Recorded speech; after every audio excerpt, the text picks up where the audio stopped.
But no, I'm a huge fan of roguelikes, but there's definitely a number of roguelikes that I've played over the years where I'm just like, this should never have been a roguelike. And it would have been fantastic. There's a game coming out kind of soon called Crying Suns, which I'm looking forward to, and I think is going to be kind of cool. And I played a little bit of it, but it felt so punishingly merciless that I was just like, I could see myself rage quitting this game and never wanting to come back because it's going to take so much time. And like with a lot of roguelikes, like you can kind of just say like, you know, you don't have to beat it.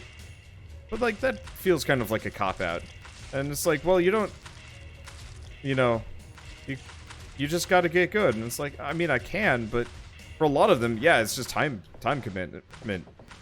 These are kind of, I'm gonna say poignant points, if only because like, this is one of those games that actually, you know, part of the reason why I had stopped playing it originally, I think you can even go back and, even look at episode 16, which is presumably like, you know, 8, 9, maybe even 10 hours into this game, and my episode title is like, this is going to be a really long grind. And then I never did another episode up until now, because it's just like, you have to play, you know, Heroes of Hammerwatch a lot to actually make a notable amount of, like, progress. And I find that a little bit disheartening. There's whole permanent progression in some have. Dead Cells didn't do it so bad, because most of the runs were still beatable. Ish. It took a little bit, but Dead Cells didn't take too long. So it never bothered me that much.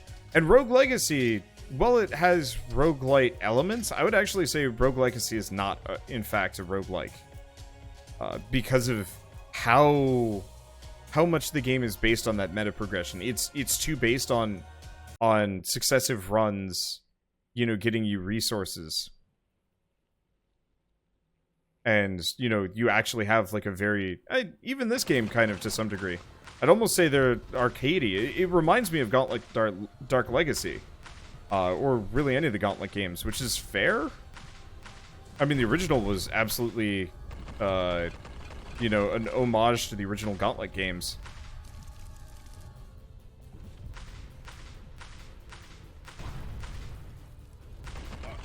Ow. Yeah, Dead Cells was the game that taught Wander that flammable and inflammable are the same thing. Which is silly! And pisses me off a bit.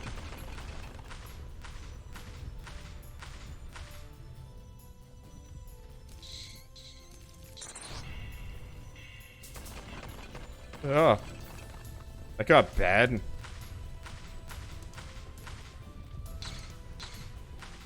I did upgrade this guy's skills, right? Yeah, I did.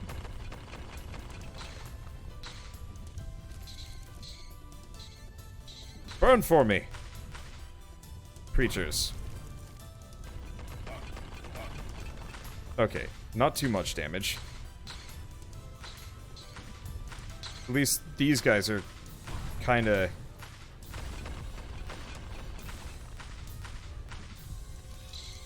At least these guys are super vulnerable to my AoEs. Whoops.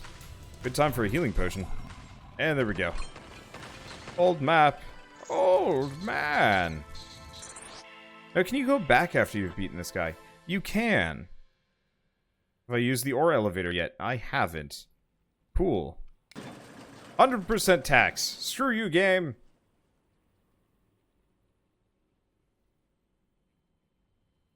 On the subject of this game and progression taking so long, did you beat the first boss with the cleric to get the HP buff yet? Yep, I did. I mean, honestly, the progression system in this game isn't terrible, and a lot of it really does have to do with, like, you know, gaining skill in the game and getting used to it.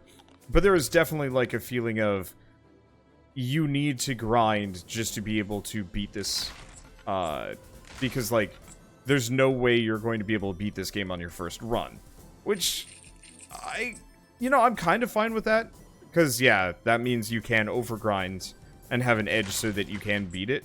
On the other hand, I think I prefer games where, you know, the meta progression outside of the game just gives you more options inside the game. or like some more interesting tricks. You know, Binding of Isaac, I think, does it almost best. Each run of Binding of Isaac takes about an hour. Or less if you're actually good at the game. And not a slow shit like me that relentlessly uses the D6 because, you know, you have no originality. Anyway, so, you know, Binding of Isaac, the first run, you can only beat up to Mom. After that, you're going to have to unlock some new content. But in doing so, you know, you generally improve. I will admit, I think their unlock system might be a little bit too time-consuming, and sometimes a little bit hard. But that game's meta progression is like, if you wanted to, you could pretty much vanilla your way through the game. I'm going to get killed.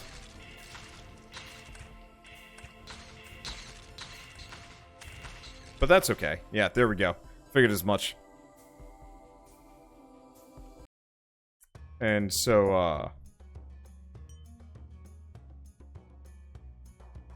so, like, even though you have these huge swaths of progression mechanics thrown into the game, ultimately, you know, every run is beatable-ish. Some are considerably harder than others, but still.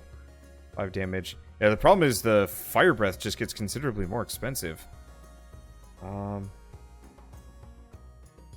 Do we go Blast Wave? Yeah, we should probably go Blast Wave. Because if I want Flame Shield, I want Blast Wave. Yeah, it seems pretty effective. How much damage does it do? Actually, not much.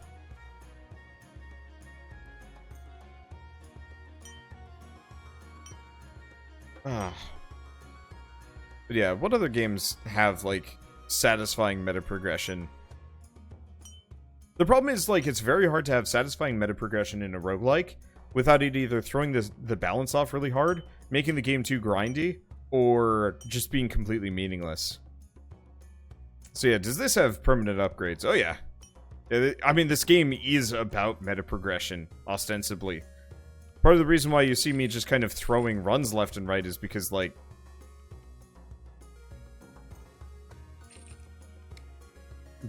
is because I'm just trying to get the meta progression going. Blast Wave is really good with the burning effect you leave with spells. Oh, gotcha.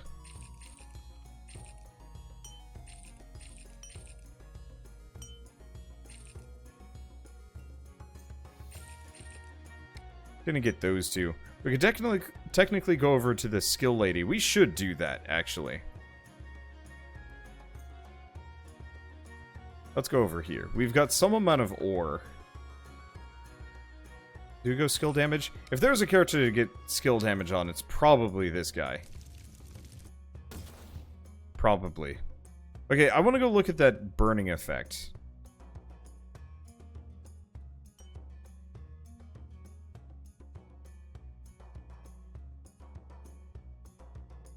This one. Oh, yeah, there's our answer. So, next couple levels and skill points, we're absolutely jamming them all into combustion. Because 12 magical damage per second over 3 seconds. You know, the reason why the combustion doesn't do a whole lot of damage is because I gotta get it up higher. Way higher. Let's see. So, Wizard of Legend, Tangle Deep, Binding of Isaac, and Journey Unexpected are the ones to get. No! No. If we want to talk about, like, must-get roguelikes, let's see. What would I have on my list? What would I have high on my list? Slay the Spire. Absolute probable top. That game is amazing. It has an incredible amount of you know, modability, which means the content is going to keep expanding, and it's just so fun. Absolutely, Slay the Spire is probably my #1 roguelike of all time. Wizard of Legend, a little bit more actiony, has a lot of potential, but the level design is garbage, which is unfortunate because the combat is so good. Let's see, Nova Drift, maybe? Nova Drift actually is an arcade game, not actually a roguelike. Like, even the developer himself is like, yeah, it's not really a roguelike, but call it that if you want. Let's see. Where is my roguelike list? Assuming I still have it. There we go. What else do we have? Binding of Isaac. Bit of a granddaddy among roguelikes and indie games at this point, but yeah, absolutely fantastic. See, where does Hand of Fate fit in?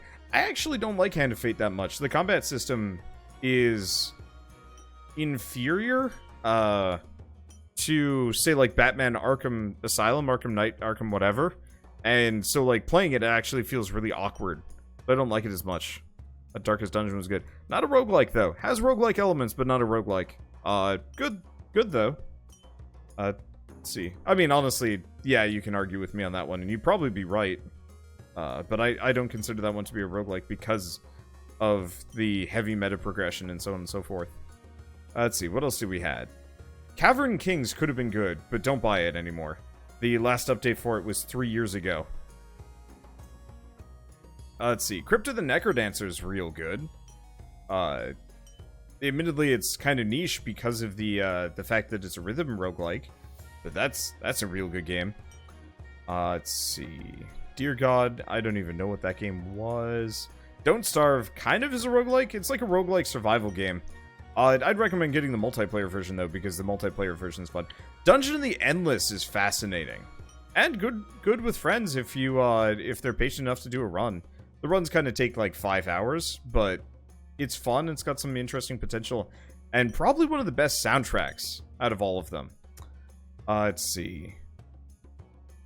What else do we have? Yeah, Tower of Guns and Mother Gunship. Great if you like shooters. They're kind of... I'm not going to say...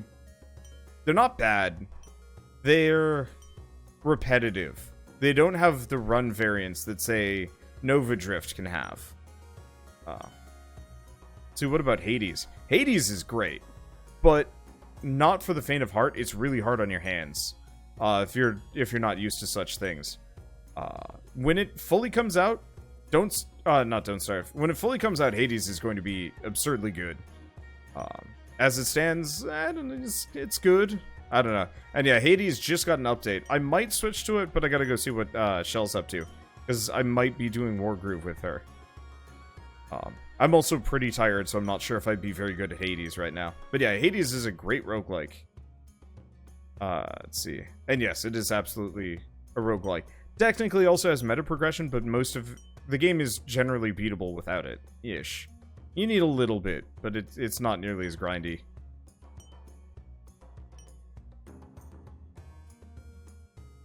Let's see. Rampage Knights was actually a lot of fun. Not as great, but pretty good.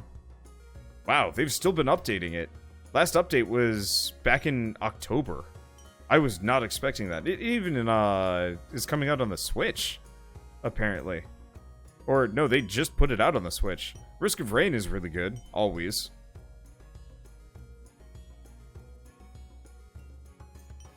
Let's see, what else do we have?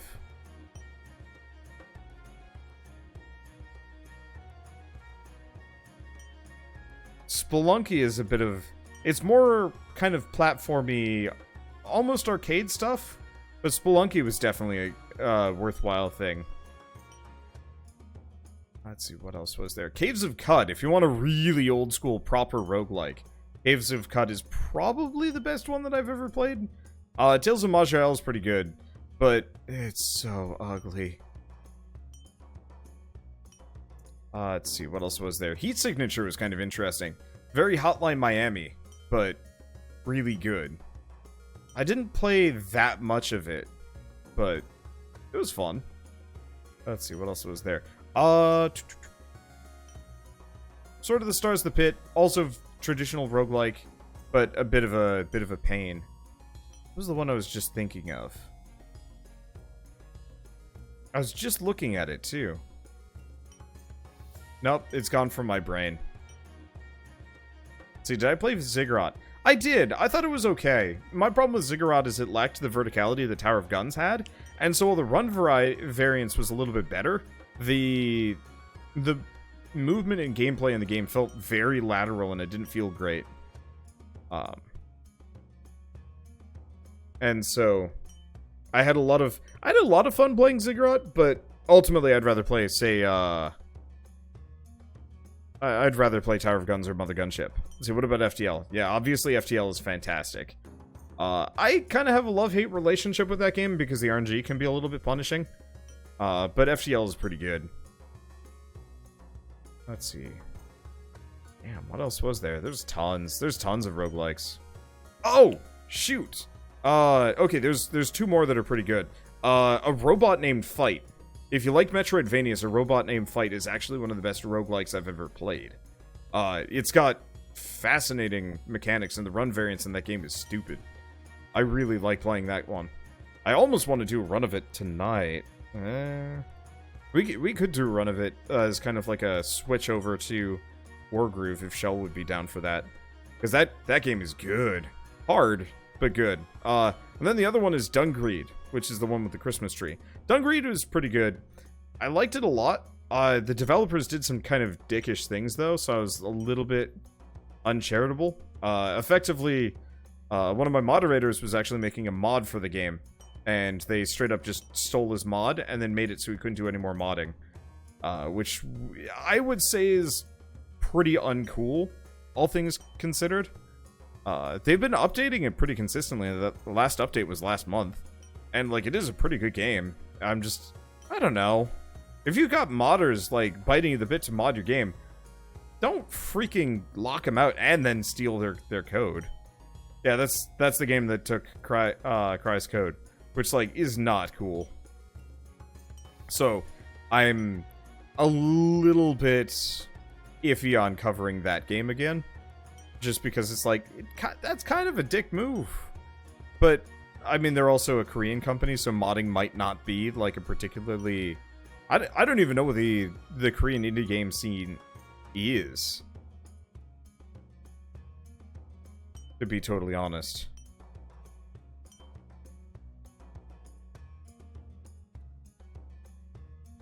Let's see, what else is there? There's tons.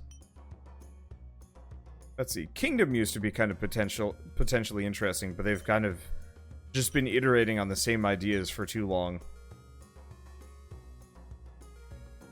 What else was there? Neurovoider was pretty, but kind of repetitive.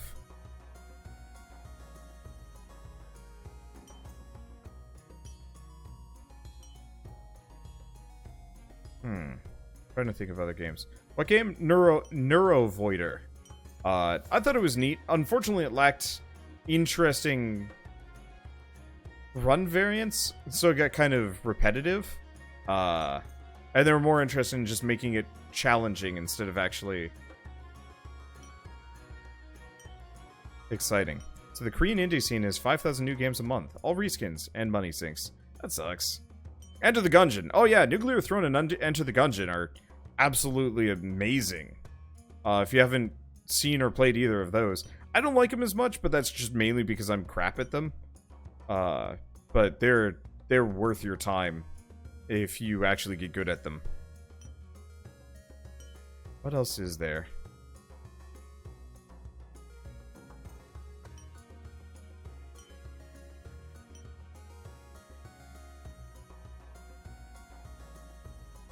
Man, there's so many roguelikes. There's too many. I really need to sit down someday and sort all... I have 2010 games now in my library. That is a nightmare. And I should probably sit down and actually sort through them to figure out, you know, which ones are good and which ones aren't worth messing with. Let's see, have you ever played the original Rogue on the channel? No, I haven't, actually. Mainly just because setting it up is a bit of a pain.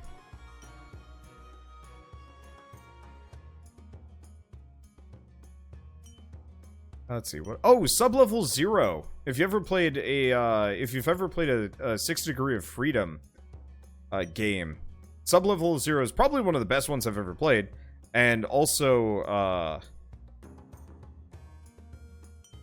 like, a pretty fantastic roguelike from what I remember. I don't think the run variance on it was amazing, but it was solid. Like a song out of your Steam library. Ah! I don't even know how that would work. What else was there? I'm slowly scrolling up my list. If you want a roguelike to look out for that's coming up, Nowhere Prophet looks amazing. I should probably start doing videos on it, but I had to stop because people were backseat gaming too much, getting mad at me because I wasn't good enough, and it was like, I just don't want to deal with this right now. So I put it on the shelf, and then it's still not out yet, so I don't know.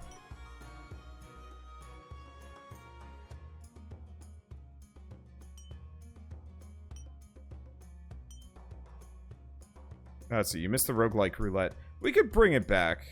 I don't know when. The main problem is just, because I'm going on a trip for a week, it makes all of my schedule just sad for a while. Let's see, ever played Unexplored? I actually don't like it. I've tried playing it twice, and I really didn't like it. Too much procedural generation, and not enough, like, maybe mechanical depth for me? Question mark. I'm trying to think if there's any more. I'd almost be better off taking a look at my, I might be better off taking a look at my playlists than anything else. I've actually got a roguelike category on my channel on YouTube. So if you go to the front page, you can actually see all of the different roguelikes I've ever played. And there's a lot of them. Oh, shoot, Immortal Redneck. The title is stupid as hell, but it's actually one of the better first-person shooter roguelikes I've ever played. Also has a really good Twitch integration, which probably doesn't matter for most of you, but it was a lot of fun when I was doing it.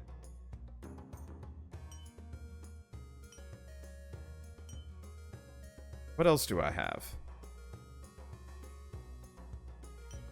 There's a lot of, like, kind of alright ones.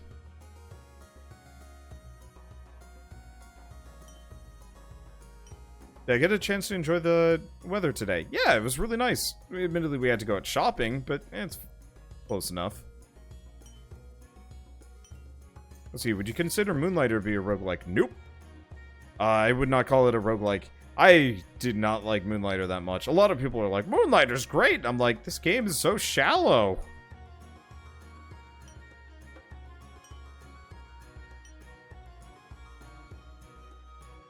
Yeah, what else is there? There's a lot that I'm not even mentioning.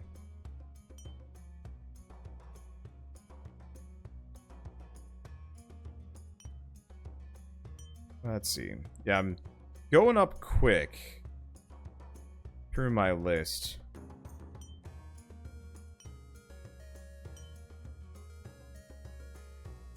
God, there's too many.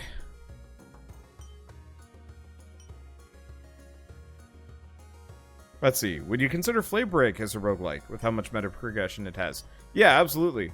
Flamebreak is pretty good. I wish they had put more time into it. Because it had a lot of potential, but they only put out like a couple of patches, and I think it needed a little bit more. But it probably didn't get that much money, unfortunately. I heard the shop system in Moonlighter was boring. Yeah, it was really, really boring. I wanted to do economy stuff, and it was mostly just like, nope, just sell it. It doesn't matter. You're going to be rolling in so much cash, you can just chuck it to the portal bag and still turn a crazy profit. And I was like, eh. Flint Hook is merciless, but actually really good. I didn't like it as much just because, like, it was too much focus for me. But that was a fascinating roguelike to play for a while. And it's gorgeous. What else is there?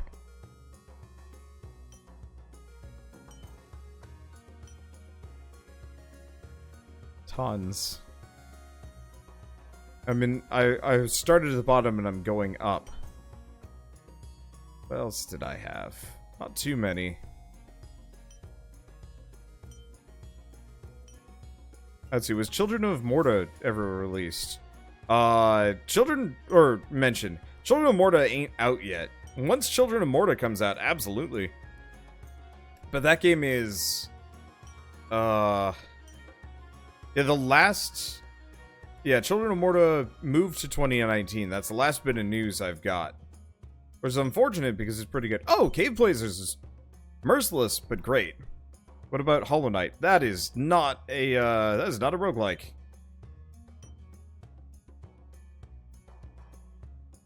Yeah, Roguelands was good before the dev abandoned it. He abandons every game he ever does because he's not actually that great of a developer. He's got great ideas, but he can't actually bring them to completion, which sucks a little bit.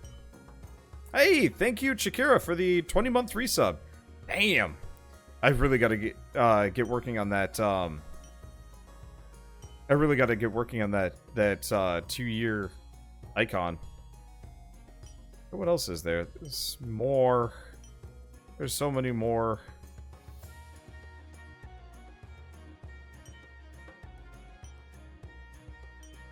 I don't remember like half of them.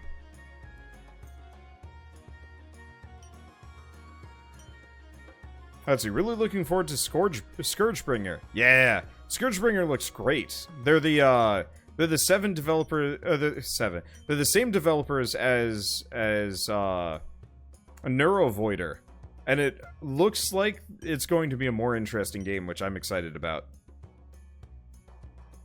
I don't know. Okay, let's see. So, I'm gonna go grab Shell, I think. I can't do any more, Heroes of Hammerwatch. This game is hell of fun, but also hella hard on my hands after a little while. I need a bit of a break. The dev finished a game called Kindergarten. Everybody liked it. If I remember right, the Kindergarten game was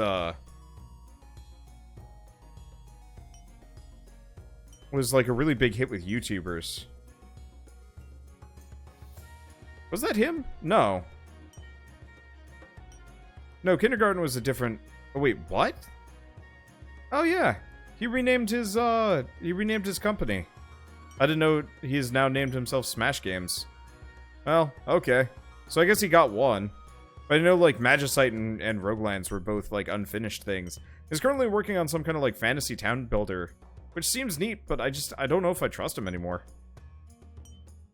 Oh, well. I mean, I'll probably cover it if I get a key. And it'll probably be good. And then it'll probably stop after a certain point. And then I'll probably be kind of sad. Let's see. What is this? Let's see. Can't do that. Okay, if I played Feel the Snow before, yep. 2 series. One with, one solo, one with Shell. It was an alright game. I'd like to see more. Divinity's Original Sin roguelike. No, not even remotely close.